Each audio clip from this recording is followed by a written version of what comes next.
수천 년 동안 사람들은 성경을 읽으며 그 안에 담긴 하나님의 뜻을 이해하려고 노력해왔습니다. 하지만 아무리 연구하고 토론해도 여전히 풀리지 않는 이야기들이 있습니다. 수많은 신학자들이 평생을 걸어 토론했고, 믿음의 사람들은 그 내용을 붙잡고 답을 찾으려 애썼지만 명확한 결론에 도달하지는 못했죠. 성경은 분명 구원의 길을 제시하지만 그 안에는 인간의 이성으로는 완전히 설명할 수 없는 부분들이 있습니다. 그래서 때로는 믿음이 막막하게 느껴지기도 합니다. 오늘은 그 중에서도 가장 오래되고 논란이 많은 7가지 미스터리를 함께 살펴보려 합니다. 누구도 완벽히 해석하지 못했지만 지금까지도 여전히 사람들의 마음을 사로잡는 이야기들이죠. 가장 놀라운 인물 중 하나는 바로 에녹이라는 사람입니다. 창세기를 읽어보시면 아담부터 시작해서 여러 족장들의 계보가 나오는데요. 그 중에서 에녹만큼 특별한 인물도 없을 겁니다. 보통 다른 사람들은 몇백 년을 살다가 죽었다고 기록되어 있는데 에녹의 경우는 완전히 다르거든요. 성경에서는 이 사람이 365년을 살았고 하나님과 동행했으며 어느 날 갑자기 하나님이 그를 하늘로 데려가셨다고 나와 있습니다. 죽었다는 표현조차 쓰지 않았어요. 그냥 사라졌다는 거죠. 창세기 5장 24절을 보면 에녹이 하나님과 동행하더니 하나님이 그를 데려가심으로 세상에 있지 아니하였더라 라고 기록되어 있어요. 그런데 더 이상한 건 이후에 에녹에 대한 언급이 거의 없다는 겁니다. 이렇게 특별한 일을 겪은 사람이라면 성경 곳곳에서 다시 언급될 법도 한데 실제로는 유다서에서 한 번 더 나올 뿐이에요. 그마저도 에녹서라는 정경에 포함되지 않은 책을 인용하면서 언급하는 정도입니다. 에녹서는 제2성전 시대에 쓰인 유대 문헌인데요. 거기에는 에녹이 예언한 내용들이나 대천사 미가엘과 악마가 모세의 시체를 두고 다툰 이야기 같은 것들이 나와 있어요. 문제는 이 에녹서가 정말 신뢰할 만한 자료인지 아닌지가 불분명하다는 점이죠. 에티오피아 정교회를 제외하고는 어떤 교회도 에녹서를 성경 정경으로 인정하지 않고 있거든요.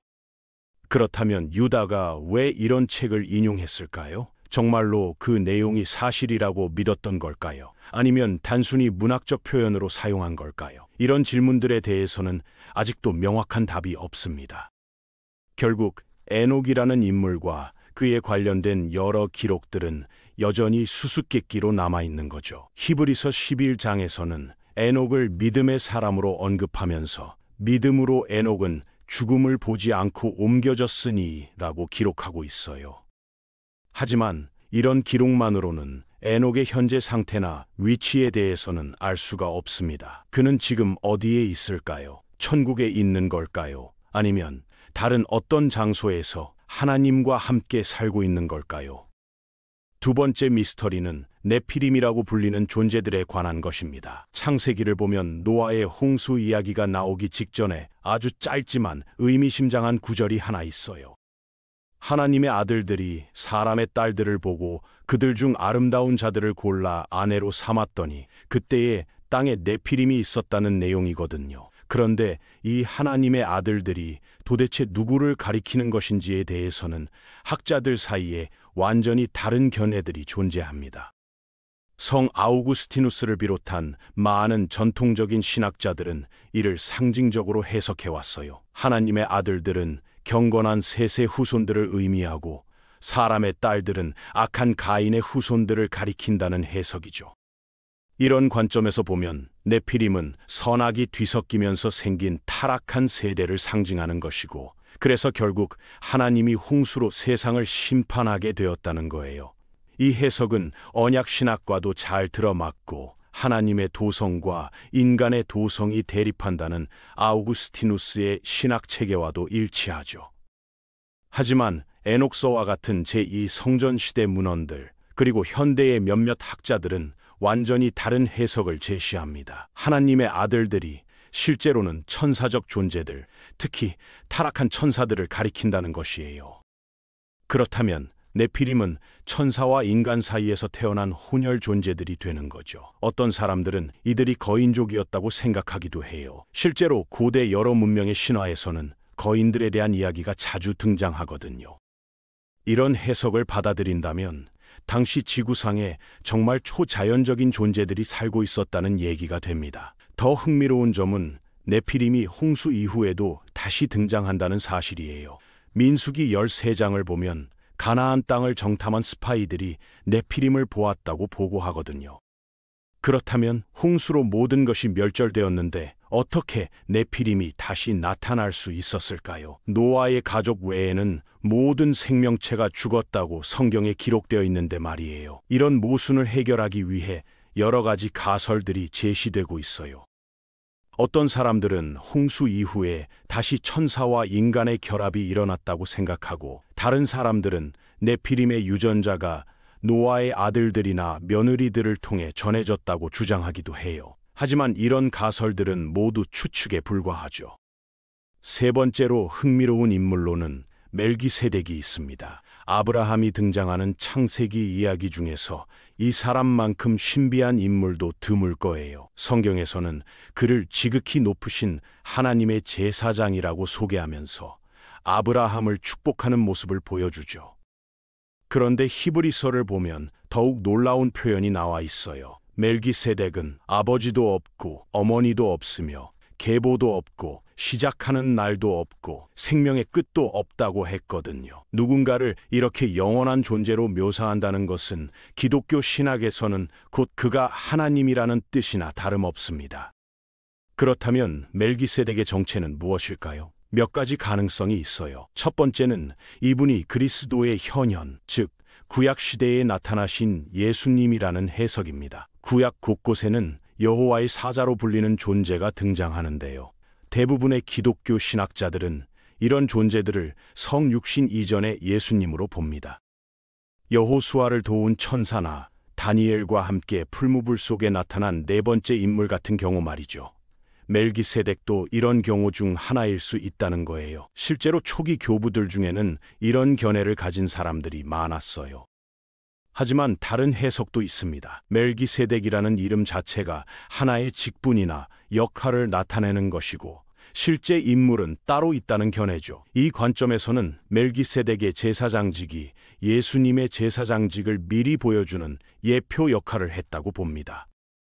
또 다른 해석으로는 멜기세덱이 단순히 당시 예루살렘의 왕이면서 제사장이었던 일반인이라는 견해도 있어요. 히브리서에서 그를 영원한 존재로 묘사한 것은 문학적 기법일 뿐이라는 거죠. 구약에는 족보가 기록되지 않은 인물들이 많은데 그렇다고 그들이 모두 신적 존재는 아니니까요.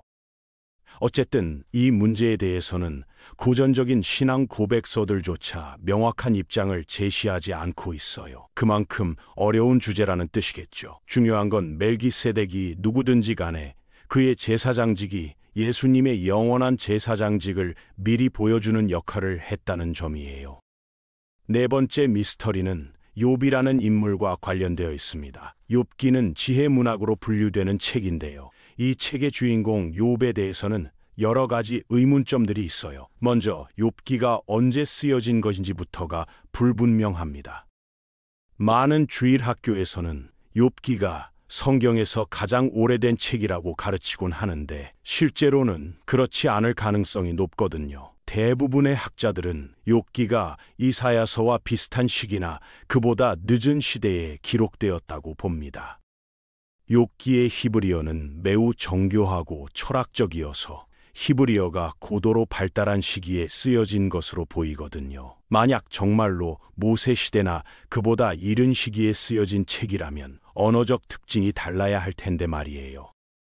더 큰 문제는 욥이라는 인물이 실제로 존재했던 사람인지 아니면 교훈을 위한 가상의 인물인지가 불분명하다는 점이에요. 욥기에서는 욥을 흠이 없는 온전한 사람으로 묘사하고 있거든요. 그런데 기독교 신학, 특히 서방 기독교 신학에 따르면 모든 인간은 죄인이고 본래 지옥에 갈 수밖에 없는 존재예요. 그렇다면 성경이 말하는 완전한 욥이라는 인물은 너무 이상적이어서 실존 인물이기보다는 우리가 추구해야 할 모범을 보여주는 문학적 인물일 수도 있다는 거죠.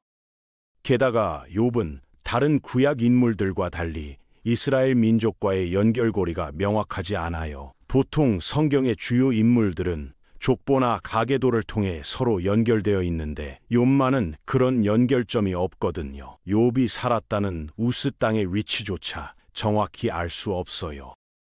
이런 특징들 때문에 일부 신학자들은 욥을 역사적 인물이 아닌 문학적 장치로 보기도 합니다. 마치 예수님이 말씀하신 비유에서 등장하는 인물들처럼 교훈을 전달하기 위해 창조된 인물이라는 거죠. 하지만 에스겔 14장과 야고보서 5장에서는 욥을 실제 인물로 언급하고 있어요. 특히 에스겔서에서는 노아, 다니엘과 함께 욥을 의로운 사람의 대표적 예로 들고 있거든요. 이런 구절들을 보면 욥이 실존 인물이었을 가능성도 배제할 수 없죠. 다섯 번째 신비는 욥기에 등장하는 베헤못과 리바이어던이라는 생명체들입니다. 욥기 후반부를 보면 하나님께서 욥에게 이 거대한 생명체들에 대해 언급하시는 장면이 나와요. 베헤못은 육지의 거대한 짐승으로, 리바이어던은 바다의 괴물로 묘사되어 있거든요. 문맥상 이들은 하나님의 창조 능력과 권능을 보여주는 상징적 역할을 하고 있습니다. 하나님이 이토록 거대하고 강력한 존재들도 창조하고 다스릴 수 있다는 메시지를 전달하는 거죠. 그런데 이 생명체들의 정체에 대해서는 여러 가지 해석이 가능해요. 가장 온건한 해석은 이들이 하마나 상어 같은 일반적인 동물들을 과장되게 표현한 것이라는 견해입니다. 고대 근동 지역의 문학에서는 동물들을 거대하고 신비롭게 묘사하는 것이 흔한 일이었거든요. 두 번째 해석은 이들이 실제로 존재하지 않는 신화적 존재들이라는 것이에요. 고대 근동 지역의 여러 신화에는 바다 괴물이나 거대한 육지 동물들이 자주 등장하거든요. 성경 저자가 그런 신화적 상상력을 빌려서 하나님의 위대함을 표현했다는 해석이죠. 바빌로니아 신화에는 티아맛이라는 바다 괴물이 나오고 가나안 신화에는 로탄이라는 바다 뱀이 등장해요. 성경의 리바이어던도 이런 고대 근동의 신화적 전통과 연결되어 있을 수 있다는 거예요. 세 번째로 흥미로운 해석은 이들이 공룡을 가리킨다는 견해입니다. 만약 이것이 사실이라면 정말 놀라운 일이겠죠. 고대 사람들이 공룡에 대해 정확히 알 방법이 없었을 텐데 성경에 공룡에 대한 묘사가 나온다는 것은 초자연적인 계시가 있었다는 뜻이 될 수 있거든요. 베헤못의 묘사를 자세히 보면 그것의 힘은 허리에 있고 그 세력은 배의 힘줄에 있으며 그 꼬리는 백향목같이 움직이고라고 되어 있어요. 이런 묘사는 하마나 코끼리보다는 대형 초식 공룡에 더 가까워 보이거든요. 물론 성경의 주목적은 과학 지식을 전달하는 게 아니라 예수 그리스도에 대해 알려주는 것이니까 굳이 공룡을 언급할 필요는 없었겠지만요. 하지만 만약 정말로 공룡을 언급한 것이라면 매우 흥미로운 증거가 될 수 있을 겁니다. 이 문제와 관련해서 창조 과학자들은 공룡과 인간이 동시대에 살았다는 주장을 펼치기도 해요. 그들은 화석 기록이나 고고학적 증거들을 통해 이런 주장을 뒷받침하려고 하죠. 하지만 주류 과학계에서는 이런 견해를 받아들이지 않고 있어요. 여섯 번째 미스터리는 지옥 강하라고 불리는 교리와 관련되어 있어요. 베드로 전서를 보면 예수님이 옥에 있는 영들에게 선포하셨다는 구절이 나오고 사도신경에서도 예수님이 지옥에 내려가셨다고 고백하죠. 그렇다면 예수님이 십자가에서 돌아가신 후 부활하기 전까지 정확히 무엇을 하셨던 걸까요? 일부 교파에서는 예수님이 실제로 지옥이나 하데스 같은 곳으로 내려가서 그곳에 있던 죽은 자들의 영혼들에게 복음을 전하셨다고 믿어요. 특히 구약시대에 살았던 의로운 사람들에게 구원의 기회를 주셨다는 해석이죠. 이런 해석을 받아들이는 교파들로는 로마 가톨릭 교회, 성공회, 루터교, 동방정교회 등이 있어요. 이들은 예수님이 말 그대로 음부나 지옥으로 내려가서 거기 있던 영들에게 복음을 선포하셨다고 봅니다. 구약시대 사람들은 그리스도를 믿을 기회가 없었으니까 예수님이 직접 가서 그들에게도 구원의 기회를 주셨다는 거죠. 이것이 전통적인 지옥강화 교리의 핵심 내용입니다. 중세시대의 예술 작품들을 보면 예수님이 지옥에서 아담과 하와, 다윗, 솔로몬 같은 구약 인물들을 구출하시는 장면이 자주 등장해요. 반면에 많은 개신교, 저교회파들은 이런 해석을 받아들이지 않아요. 존 칼빈 같은 개혁주의 신학자들은 예수님의 지옥 강화를 비유적으로 해석했거든요. 십자가에서 겪으신 고통과 하나님 아버지로부터의 분리감을 지옥 강화로 표현한 것이라는 견해죠. 이들이 이런 해석을 하는 이유 중 하나는 예수님이 십자가에 달린 강도에게 오늘 네가 나와 함께 낙원에 있으리라고 말씀하셨기 때문이에요. 만약 예수님이 실제로 지옥으로 내려가셨다면 그날 바로 낙원에 가신다는 말씀과 모순될 수 있거든요. 지옥 강화를 부정하는 입장에서는 베드로전서의 해당 구절을 다르게 해석해요. 예수님이 선포하신 대상이 죽은 인간들이 아니라 타락한 천사들이었고 그들에게 구원을 제시한 것이 아니라 심판을 선언하신 것이라는 해석이죠. 또한 이들은 구약시대 사람들도 메시아에 대한 약속을 믿음으로써 구원받을 수 있었다고 주장해요. 아브라함이 믿음으로 의롭다 함을 받았다는 로마서의 가르침이 그 근거죠. 굳이 예수님이 지옥에 내려가서 따로 복음을 전할 필요가 없었다는 거예요. 어쨌든 이 문제에 대해서는 기독교 교파 간에 여전히 의견이 갈리고 있습니다. 웨스트민스터 신앙 고백서나 하이델베르크 요리문답 같은 개신교 문서들조차 지옥 강화에 대해서는 서로 다른 입장을 보여주고 있어요. 마지막 7번째 미스터리는 요한계시록 전체라고 해도 과언이 아닐 겁니다. 요한계시록은 성경에서 가장 상징적이고 해석하기 어려운 책으로 유명하거든요. 같은 교파 안에서도 학자들마다 완전히 다른 해석을 내놓을 정도예요. 계시록 해석에는 크게 4가지 접근법이 있는데 각각 과거주의, 미래주의, 역사주의, 관념주의라고 불립니다. 과거주의적 해석은 요한계시록에 나오는 대부분의 예언이 이미 초대교회 시대에 성취되었다고 봐요. 짐승과 적그리스도는 네로 황제나 로마 제국을 가리키고 666이라는 숫자도 네로의 이름을 숫자로 바꾼 것이라는 해석이죠. 실제로 히브리어나 그리스어 문자 체계를 이용해서 네로의 이름을 숫자로 바꾸면 666이 나온다는 연구 결과들이 있어요. 서기 70년 예루살렘 성전 파괴 같은 역사적 사건들도 계시록의 예언과 연결해서 해석하죠. 이런 관점을 가진 학자들은 요한계시록이 당시 그리스도인들을 박해하던 로마 제국에 대한 심판을 예언한 것이라고 봅니다. 미래주의적 해석은 정반대예요. 계시록의 대부분 내용이 아직 미래에 일어날 사건들을 예언한 것이라고 봅니다. 이런 관점을 가진 사람들은 주로 분배주의 신학을 따르는 복음주의자들인데요. 이들은 계시록을 일종의 미래 예측서처럼 읽어요. 현재 일어나는 정치적 사건들이나 이스라엘 관련 뉴스를 보면서 휴거나 재림의 때가 가까워졌다고 생각하기도 하죠. 교회 역사를 통틀어 수많은 사람들이 여러 정치 지도자들을 적그리스도로 지목해왔지만 아직까지 그 예측이 맞아떨어진 경우는 없었어요. 20세기에만 해도 히틀러, 스탈린, 무솔리니, 심지어는 케네디나 레이건 같은 미국 대통령들까지 적그리스도 후보로 거론되었거든요. 최근에는 유럽연합의 등장이나 인터넷 기술의 발달, 바코드 시스템 같은 것들을 계시록의 예언과 연결시키기도 해요. 역사주의적 해석은 절충적인 입장이에요. 계시록이 완전히 과거나 미래의 일만을 다루는 게 아니라 교회 역사 전체에 걸쳐 일어날 여러 사건들을 예언한 것이라고 봅니다. 종교개혁 시대의 많은 개신교 신학자들이 이런 관점을 취했어요.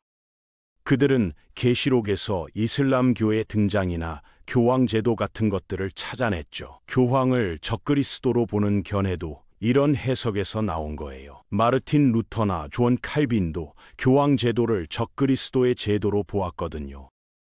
하지만 이런 해석도 문제가 있어요. 서로 다른 시대의 해석자들이 각각 자기 시대의 사건들을 계시록에서 찾아내려고 하다 보니까 일관성 있는 해석이 나오기 어렵거든요. 한 세대가 확신했던 해석이 다음 세대에서는 완전히 뒤바뀌는 경우가 많아요. 관념주의적 해석은 가장 상징적인 접근법입니다. 계시록이 특정한 역사적 사건들을 예언한 게 아니라 교회가 겪는 영적 투쟁의 본질을 상징적으로 표현한 것이라고 봐요. 선악간의 대결, 교회의 승리와 고난, 하나님 나라의 궁극적 완성 같은 주제들을 다룬다는 거죠. 이런 해석을 따르는 사람들은 대부분 무천년설을 믿는 경우가 많아요. 계시록의 천년 왕국도 문자 그대로의 천년이 아니라 그리스도의 영적 통치를 상징하는 것이라고 보거든요. 아우구스티누스나 칼빈 같은 전통적인 신학자들이 이런 해석을 선호했어요. 존 칼빈 같은 위대한 신학자조차 계시록만큼은 주석을 쓰기를 꺼려했다고 해요. 너무 어렵고 신비로운 내용이라서 함부로 해석하다가 잘못된 가르침을 전할까봐 두려워했던 거죠. 그만큼 요한계시록은 기독교 역사상 가장 큰 해석학적 도전 중 하나였다고 할 수 있습니다. 특히 계시록의 상징들은 너무나 다양하고 복잡해서 어떤 해석을 택하느냐에 따라 완전히 다른 의미가 나와요. 7머리와 10뿔을 가진 짐승, 14만 4천 명의 인 맞은 자들, 바벨론의 멸망, 새 하늘과 새 땅 같은 상징들 말이에요. 성경에는 우리가 다 이해하지 못하는 부분이 많지만 그렇다고 해서 복음의 본질이 흐려지는 건 아닙니다. 예수님은 하나님의 아들이시고 우리 죄를 대신해 십자가에 달리셨습니다. 그리고 부활하셔서 지금도 살아계시죠. 이 사실 하나만으로도 우리의 믿음은 충분히 서 있을 수 있습니다. 성경의 미스터리는 우리에게 혼란을 주기 위해 존재하는 게 아니라 하나님이 얼마나 크고 깊으신 분인지를 조금이나마 느끼게 하기 위한 것 같습니다. 완벽한 해답이 없어도 괜찮습니다. 그분의 손안에 모든 것이 있다는 걸 믿는 것, 그것이 신앙의 시작이니까요.